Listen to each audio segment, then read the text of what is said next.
Good day everyone, this is Alvin again from the Philippines and welcome to my final prediction for Miss Universe Philippines 2021.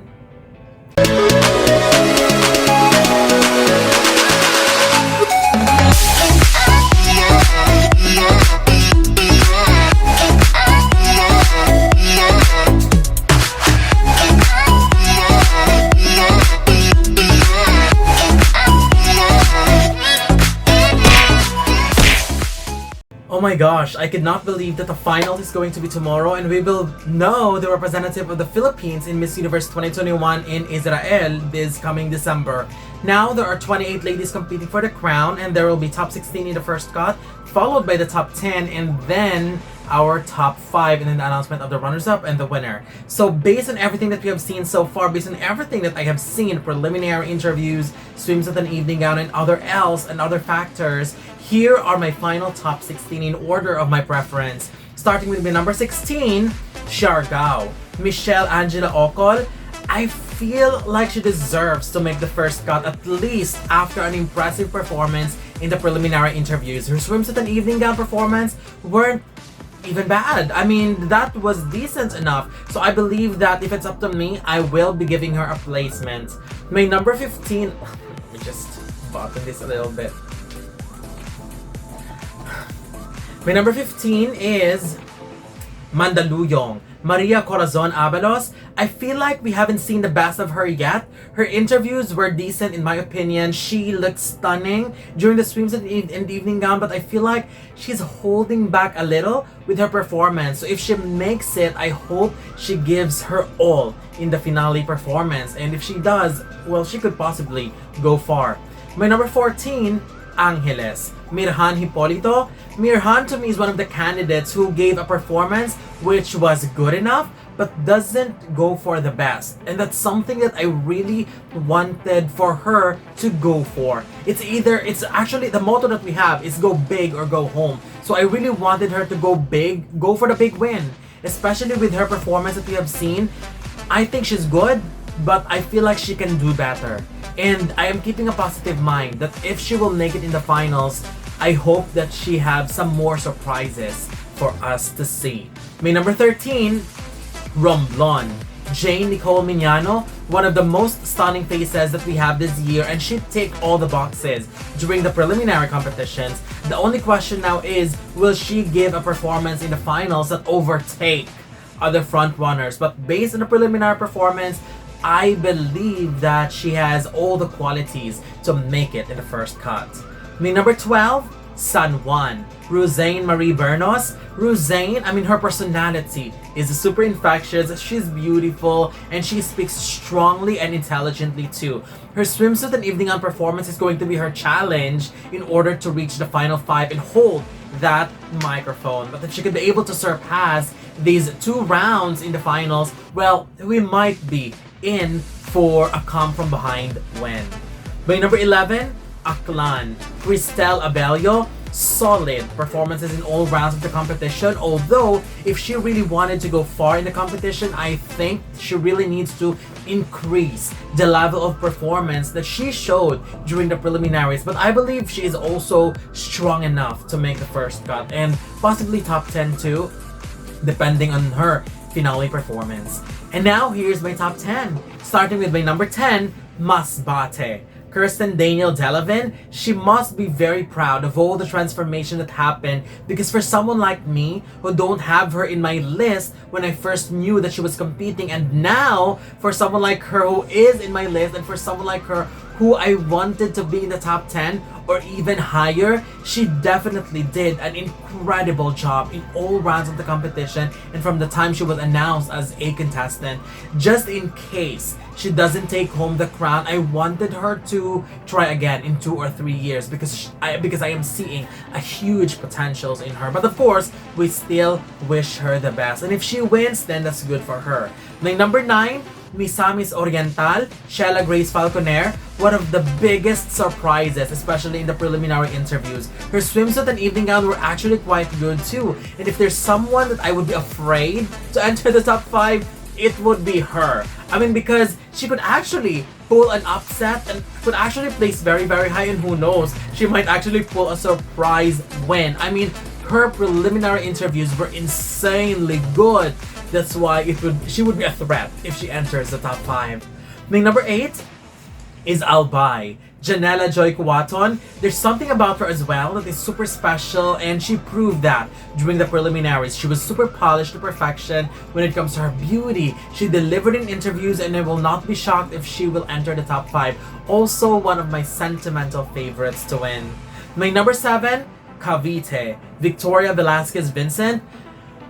I know this is quite a bit low because I have always loved Cavita because she exceeded all expectations and performed so well. She has always been in my top 5, but I feel like I need some more after watching all her preliminary performance. Also, one of my potential top 5 spoiler. I mean, I will not be shocked if she enters in the top 5 because she has always been in everybody's top 5, even in my own list. It's just, I guess this is the struggle when there's a lot of strong contenders competing, but nevertheless, my love for her is always there. My number 6, Cebu City.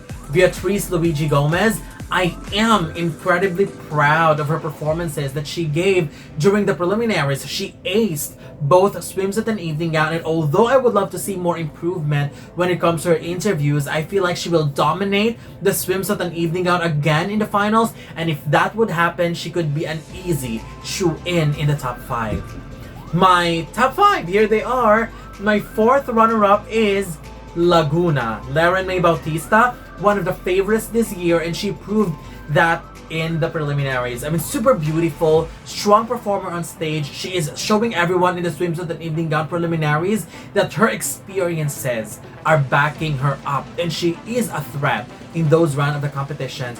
Although I am not 100% impressed with her interviews, but if she could polish those and if she will nail the final question, that could actually potentially help her gain a much higher placement than this. My 3rd runner-up goes to Manila. Isabella Jasmine Umali. It would be a crime not to see her in the top 5 after an out of this world and impressive performance in both swimsuit and evening gown, where she showcased her winning aura and radiance and superbly polished performances. Her interviews was quite acceptable to me. I loved her personality, and I think she spoke very well. With more practice, she would be a lot better. I actually included her in my list of potential winners for Miss Universe Philippines 2021. My 2nd runner-up goes to Pangasinan, Maureen Roberts. I am so happy to say that my only criticism is her evening gown, because that could be changed in the finals if they wanted to. But as a candidate, she is definitely a front runner for the win. One of the best performers in all rounds during the preliminaries, and also one of the most consistent since the very start of the competition. And isn't that the kind of candidate that we wanted to see in the Miss Universe stage? Because we always have, we have been following the strategy of, what do you call this? Wait for your time to peak. Wait for your time to peak.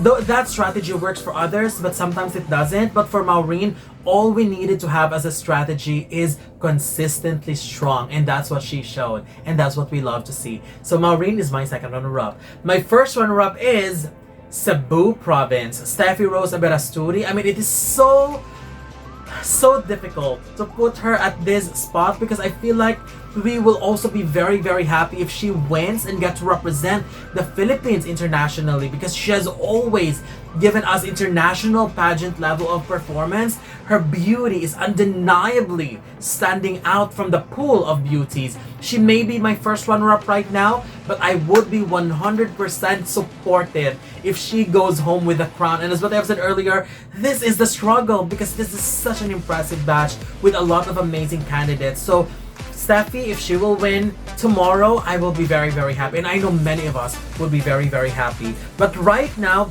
as of this moment, my Miss Universe Philippines 2021 goes to Taguig.